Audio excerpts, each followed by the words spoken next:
inspector de calidad de la construcción certificado en INVIAS 2022 por el Construction Quality Institute. El día de hoy continuamos con el capítulo 1 de aspectos generales y damos inicio al artículo 104-22 correspondiente a supervisión de los trabajos. En cuanto a la supervisión de los trabajos, tenemos entonces la actividad de vigilancia de los trabajos, la coordinación y vigilancia de la ejecución para el cumplimiento del contrato deben ser ejercidas por un interventor, quien representa al Instituto Nacional de Vías ante el constructor. El interventor está autorizado para solicitar y exigir al constructor la información necesaria sobre temas que versen sobre la relación contractual con Invías. Entonces, importante puntualizar esta expresión y aclararla, porque el interventor, si bien es cierto, está autorizado para solicitar y exigir siempre, ¿ok? Pero siempre información relacionada con el contrato, ¿vale? Cuando decimos relacionada, debe entenderse que esa relación se aclara en los documentos del contrato. Es decir, no es que bajo la excusa del contrato un interventor o un supervisor puede exigir cosas más allá de lo que está especificado en el contrato y en la técnica, ¿vale? Porque los documentos técnicos de referencia, estudios relevantes, documentos internacionales, también son útiles para aclarar situaciones. ¿Por qué? Porque finalmente los diferentes profesionales que hay en un proyecto pueden tener diversas opiniones sobre distintos temas, ¿ok? Y aquello que aclara y unifica los conceptos son, valga la aclaración, pues los documentos del proyecto.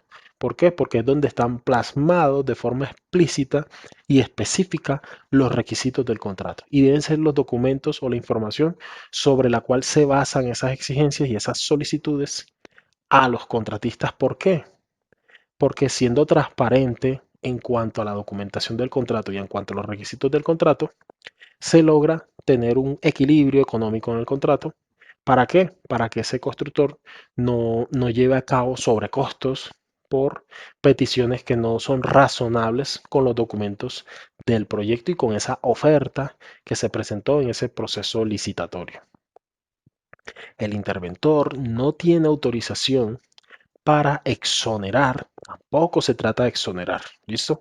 Ni exigir de más, pero tampoco exonerar al constructor de ninguna de sus obligaciones o deberes contractuales. Tampoco puede, sin autorización escrita previa de Invías, ordenar trabajo alguno que derive en variaciones en el plazo o en el valor del contrato, tal como aquí lo acabé de aclarar, ni efectuar ninguna modificación de la concepción del diseño o de los precios o unidades de medida de los ítems de obra. Es decir, la labor de vigilancia, la labor de interventoría es controlar el cumplimiento del contrato. ¿Listo? Ni exigir de más, ni exonerar a un constructor de una exigencia. ¿Por qué? Porque los profesionales, las personas en un proyecto, típicamente somos pasajeras. Muchas veces la duración del contrato o el proyecto es más largo que la permanencia de los profesionales. ¿Ok? Entonces, en la medida en que los profesionales van rotando, puede que en determinado momento una persona exonere un requisito y luego aparezca un nuevo profesional requiriendo el cumplimiento de todas esas obligaciones que dejaron de exigirse. ¿Ok? Y siempre va a ser válida esa solicitud toda vez que nadie, ningún profesional ni ninguna interventoría están autorizados para exonerar de requisitos a un constructor, aun cuando las partes, más que las partes, las personas se hayan puesto de acuerdo, porque las partes, ¿quiénes son? Los representantes legales que hacen esos cambios mediante modificatorios del contrato, adiciones, otros sí, etcétera. Lo demás no dejan de ser palabras, ¿ok? Todas las comunicaciones u órdenes del interventor deben ser expedidas o ratificadas por escrito, ¿vale?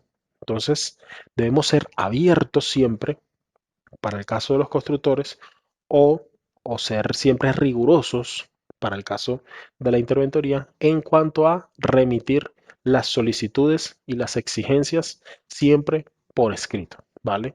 No es suficiente con una observación o un comentario en el sitio de los trabajos. La orden aquí dada por la especificación es que esas exigencias u órdenes se deben dar por escrito. ¿Cuáles son esos medios escritos? Principalmente pues las comunicaciones oficiales, la bitácora de obra, por ejemplo, los comités de obra, la memoria de esos comités de obra, etcétera. El interventor debe abrir una bitácora y eso nos lo indica en el numeral 104.2. Entonces, la obligación sobre la bitácora recae sobre el interventor, ¿ok? En la cual se debe individualizar la obra por ejecutar y se debe señalar los hechos más importantes durante el transcurso de su ejecución desde el instante de la expedición de la orden de iniciación de los trabajos hasta el recibo definitivo de los mismos. En especial, en dicha bitácora se debe dejar constancia del cumplimiento o incumplimiento de las especificaciones y demás obligaciones contraídas por el constructor de acuerdo con el contrato. Entonces, hay que tener en cuenta que una bitácora de obra, o sea, la bitácora típica, que es un libro diligenciado a mano, pues casi nunca tiene el alcance de cubrir el cumplimiento de todas las obligaciones, ¿vale?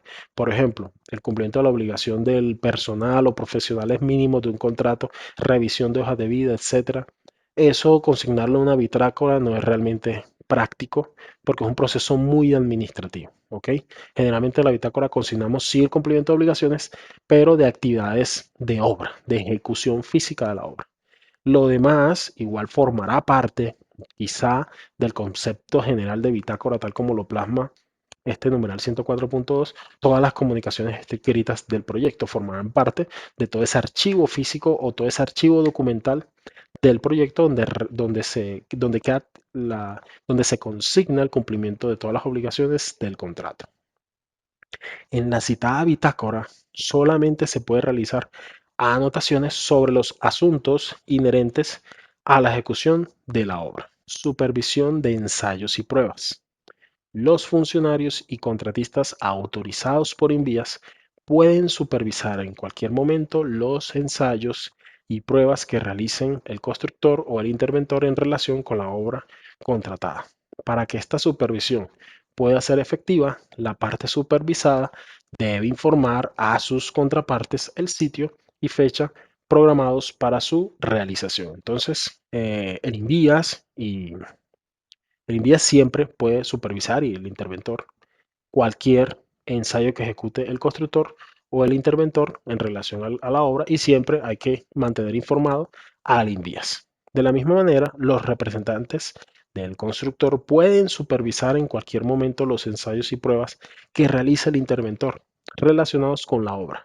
El interventor debe mantener informado al constructor sobre el sitio y fecha programados para su realización. Entonces, en ambos casos, la información es transparente, ¿ok? La información respecto al contrato, en cuanto a la programación de los ensayos, debe ser siempre transparente para todas las partes. Con eso terminamos entonces este importante artículo. Nos vemos en la siguiente sección.